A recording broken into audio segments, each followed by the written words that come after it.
Ay mga kapanalig, meron tayong tinawas sa papel noon. Dito tayo sa Baguio pero meron tayong sinandali na tawasin sa papel kasi emergency no.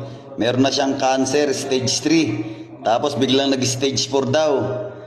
Sabi ni Mare, tawasin daw. So pinagbigyan natin si Mare no. Ayan ang kinalabasan niya sa tawa sa papel, tignan niyo maigi.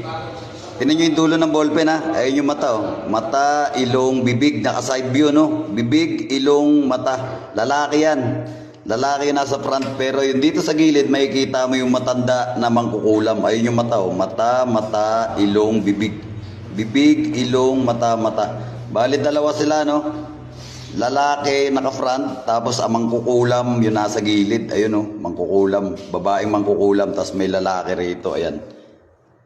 At ayan ang pangalan niya, hindi ko napapakita para hindi naman mabulgar. At yan ang kinalabasan niya ng tao sa papel. Gusto ko makita nyo yan. Dito sa Baguio ko tinawas yan. Ayan, kita ba? Kita ba? Yung mga gusto magpatawas sa papel, PM lang kayo ha. PM lang, PM. Ingat lang sa mga scammer.